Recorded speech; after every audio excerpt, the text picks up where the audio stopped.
Friends, இன்னைக்கு நம்ம பேச போகிற தலைப்பு எப்படி நம்ம நம்மளோட செல்ஃப் எஸ்டீமை இம்ப்ரூவ் பண்ணிக்கலாம் அப்படிங்கிறது.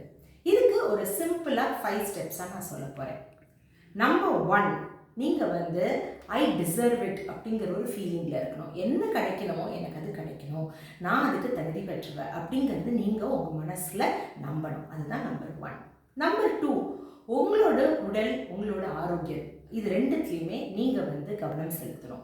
எப்போ நம்ம நம்மளோட ஹெல்த்தை பற்றி கவனிச்சுக்கிறோமோ, நம்மளை பற்றி கவனிச்சுக்கிறோமோ, அப்போவே நம்மளோட செல்ஃப் எஸ்டீம் வசர்ற மாதிரி இருக்கும். நம்பர் 3, நம்ம நம்மளோட இன்னர் ஃபீலிங்ஸ், இன்னர் இமோஷன்ஸ்க்கு நம்ம வேலிடேட் பண்ணிட்டு அதை நம்ம ஊக்க கொடுக்குற மாதிரி நம்ம பண்ணணும். அதை பாசிட்டிவாக வைக்கிற மாதிரி நம்ம பண்ணணும்.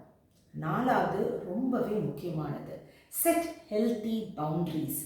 நம்ம யாரோட வேலைக்கும் நம்ம ஸ்டெப் இன் பண்ண வேண்டாம், மற்றவங்களும் நம்மளோட இதுக்கும் ஸ்டெப் இன் பண்ண வேண்டாம். ஒரு ஹெல்த்தி பவுண்ட்ரிஸ் பண்ணினோம்னா நம்மளால் எல்லாரோடையும் சந்தோஷமாக இருக்க முடியும். இல்லைன்னா நம்மளுக்கு maybe we will feel like நம்ம யூஸ்டாக இருப்போமோ அப்படிங்கிற ஒரு ஃபீலிங் கூட வரலாம். ரைட்?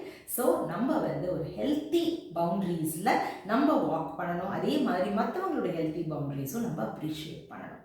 5வது, நம்ம இதெல்லாம் பண்ணிட்டோம், அப்புறம் என்ன அப்படிங்கிறதுனா பேஷனட்டாக இருக்கணும். என்ன வேலை செஞ்சாலும் ஒரு பேஷனட்டாக, ஒரு பாசிட்டிவ் ஃபோர்ஸோட நீங்கள் செய்யுங்க. கண்டிப்பாக உங்களோட செல்ஃப் எஸ்டீமை நீங்கள் வசதிக்கலாம். ட்ரை பண்ணி பாருங்கள்.